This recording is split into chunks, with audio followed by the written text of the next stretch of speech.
হয়, আমি সদৌ অসম ছাত্ৰ সন্থাৰ আহ্বান মৰ্মে জোনাই মহকুমা ছাত্ৰ সন্থাই আজি আমি এই চাইকেল শোভাযাত্ৰা লৈছোঁ, হাতত তুলি লৈছোঁ কাৰ্যসূচী। যিহেতু ইতিমধ্যে আপোনালোকে জানে অসম চৰকাৰে মাতৃভাষা মাধ্যমসমূহ নিষেধ কৰা যি ষড়যন্ত্ৰ ৰচিছে, এই ষড়যন্ত্ৰৰ প্ৰতিবাদত আজি চাইকেল শোভাযাত্ৰা ওলোৱা হৈছে। যিহেতু আমি সদৌ অসম ছাত্ৰ সন্থাই ইতিমধ্যে একমাহ কাৰ্যসূচী ঘোষণা কৰিছে, তাৰ সমান্তৰালভাৱে আজি এই চাইকেল শোভাযাত্ৰা আমি হাতত লৈছোঁ জোনাই মহকুমা ছাত্ৰ সন্থাই। এটা কথা আমি এই স্থলীবাই চৰকাৰলৈ আমি আহ্বান আমি ক'ব বিচাৰিছোঁ যে যিকোনো বিনিময়ত চৰকাৰে অসমীয়া মাতৃভাষা মাধ্যমসমূহ নিষেধ কৰা যি ষড়যন্ত্ৰ ৰচিছে, এই ষড়যন্ত্ৰ কোনোপধ্যে সফল হ'বলৈ দিয়া নহ'ব। যিটো ইতিমধ্যে আপোনালোকে গম পাইছে যে ষষ্ঠ শ্ৰেণীৰ পৰা আমাৰ ছাত্ৰ ছাত্ৰীসকলক ইংৰাজী আৰু অংক বিষয় দুটাত আপোনাৰ অংক আৰু বিজ্ঞান বিষয় দুটাত আপোনাৰ ইংৰাজীত পঢ়োৱা এটা বাধ্যতামূলকভাৱে তেওঁলোকে কিতাপসমূহ ছপা কৰি ইতিমধ্যে স্কুলে প্ৰদান কৰিছে। কিন্তু আমি চৰকাৰক ক'ব বিচাৰিছোঁ যে এই মাতৃভাষা যি নিষেধ কৰা মাতৃভাষা মাধ্যমসমূহ নিষেধ কৰা চৰকাৰৰ যি সিদ্ধান্ত, এই সিদ্ধান্ত প্ৰত্যাহাৰ কৰিব লাগিব। ইতিমধ্যে আপোনালোকে জানে যে অসমীয়া মাধ্যম, বড়ো মাধ্যম আৰু মাতৃভাষা মাধ্যমসমূহ চৰকাৰে নিষেধ কৰা ষড়যন্ত্ৰ ৰচিছে। এই ষড়যন্ত্ৰ কিন্তু কোনোপধ্যে সফল হ'বলৈ দিয়া নহ'ব। তাৰ কাৰণে আমি ছাত্ৰ সন্থাই বাৰম্বাৰ দাবী জনাই অহাৰ পাছত চৰকাৰে আমাৰ কথাসমূহ কাণসাৰ কৰা নাই, আওকাণ কৰি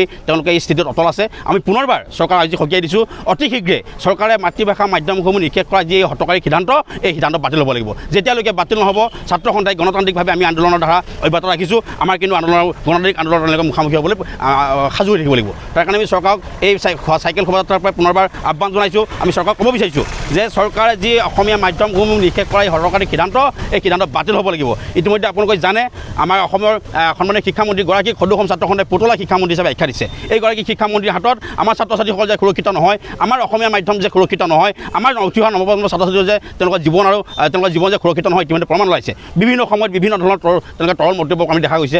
আমাৰ অসমৰ সন্মানীয় মুখ্যমন্ত্ৰীয়ে হওক বা শিক্ষামন্ত্ৰীগৰাকীয়ে হওক, তেওঁলোকে এই বিষয়বিলাকৰ ওপৰত কিন্তু তৰল মন্তব্য কৰিছে। আমি পুনৰবাৰ চৰকাৰক সকীয়াই দিছোঁ যে তৰল মন্তব্য নকৰিব। ছাত্ৰ ছাত্ৰী কিন্তু সকলক লৈ জীৱনক লৈ কিন্তু হেতালি খেলা কাৰো কিন্তু নৈতিক অধিকাৰ নাই। তাৰ কাৰণে চৰকাৰখনক আমি পুনৰবাৰ সকীয়াই দিছোঁ, অতি শীঘ্ৰে চৰকাৰে এই সিদ্ধান্ত হঠকাৰী সিদ্ধান্ত বাতিল কৰিব লাগিব।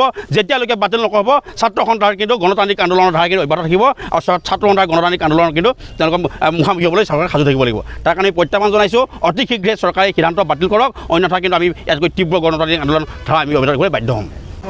হয়, তাকে বিভিন্ন সময়ত অসমৰ মুখ্যমন্ত্ৰীগৰাকীয়ে কয় যে অসমত হেনো আন্দোলন হোৱা নাই, যে শিক্ষকসকলে আন্দোলন কৰিছে, বিদ্যালয়সমূহ বন্ধ কৰি দিয়া হৈছে, তাত কিন্তু আন্দোলন হৈছে, ছাত্ৰ সন্থাই আন্দোলন কৰিছে, বিভিন্ন দল সংগঠনে আন্দোলন কৰিছে। তাৰ কাৰণে আমি চৰকাৰক আহ্বান জনাইছোঁ যে তেওঁলোকে বিদ্যালয় বন্ধ কৰি তেওঁলোকে সৎসাহস দেখাব নালাগে। যদি সৎসাহস আছে, উপযুক্ত বিদ্যালয়সমূহত উপযুক্ত শিক্ষাগুৰু প্ৰদান কৰক আৰু উপযুক্ত শিক্ষাগুৰুৱে পাঠদান কৰক আৰু আমাৰ উঠি অহা প্ৰজন্মৰ ছাত্ৰ ছাত্ৰীসকলক ভৱিষ্যত সুৰক্ষিত কৰক। চৰকাৰে বিভিন্ন সময়ত বিভিন্ন ধৰণৰ তৰল মন্তব্য কৰিছে। এই মন্তব্যসমূহ কৰাৰ পিছত তেওঁলোক বিৰত থাকিবলৈ আমি এই চাইকেল শোভাযাত্ৰাৰ পৰাই আমি পুনৰবাৰ চৰকাৰক সকীয়াই দিছোঁ।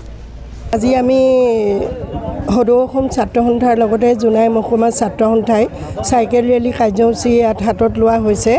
আমিও দেখিছোঁ যে আমাৰ অসমৰ যিটো মানে অসমীয়া ভাষা মাধ্যম, সেই মাধ্যমৰ মানে বিৰোধিতা কৰা যেন আমাৰ লাগিছে।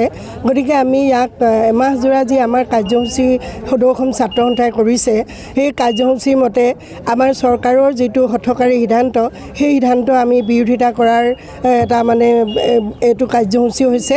গতিকে চৰকাৰে এইটো বিবেচনা কৰক। আমাৰ অসমৰ যি আমাৰ নাগৰিকসকল আছে, অসমৰ যিসকল আমাৰ শিক্ষিত নিবনুৱা আছে, এই নিবনুৱাসকলে যাতে তেওঁলোকৰ যিটো এই পাঠ্যপুথিৰ মাধ্যমৰ জৰিয়তে আমাৰ যিটো ইংৰাজী মাধ্যমটো ইয়াত সোমোৱাই দিছে অসমীয়া মাধ্যমত। গতিকে এইটো এটা মানে অন্যায় হোৱা যেন মোৰ লাগিছে আমাৰ অসমীয়া সমাজৰ কাৰণে। সেয়েহে আমি চৰকাৰক, শিক্ষামন্ত্ৰী বা আমাৰ অসমৰ মুখ্যমন্ত্ৰী ডাঙৰীয়া প্ৰমুখ্যে আমি জনাব বিচাৰিছোঁ যে এই তেওঁলোকৰ যিটো সিদ্ধান্ত অকণমান চিন্তা চৰ্চা কৰি তেওঁলোকে ইয়াক বাতিল কৰক। নহ'লে আমাৰ এই উঠি অহা আমাৰ নৱপ্ৰজন্ম কেতিয়াও হাত সাৱটি বহি নাথাকিব আৰু সমূহ অসমবাসী ৰাইজে আমাৰ ছাত্ৰ সন্থাৰ লগত আছে। HS উथ्रिसारनाय फरायसाफोरनि थाखाय गोजोनथाव खौरां।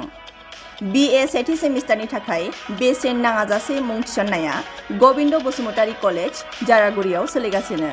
इंराजि 2023-24 गोदान सोलोंथाइ बोसोरनि थाखाय BA सेथि सेमिस्टारनि मुं थिसननाया गसाइगाव महकुमानि सिङाव थानाय गबिन्द बसुमतारी कलेज जारागुरियाव बेसेन लायाजासे सोलिगासिनो दं।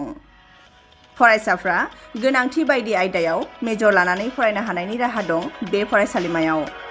गुन गोनां फोरोंगिरिफोरनि जोहै सोलोंथाइ होनायजों लोगोसे फरायसालिमानि गोनां जानाय राहा आरो बेसेन लायाजासे स्पोकेन इंलिश, सेल्फ डिफेन्स आरो बेसिक कम्पिउटार फोरोंथाइ होनायनिबो खाबु दं। बेसेन नाङाजासे मुं थिसननो थाखाय 970226807878 एबा 7002271929 आरो 7002131 754 जानबुं नाम्बाराव सुलाद लाहरनो हागोन।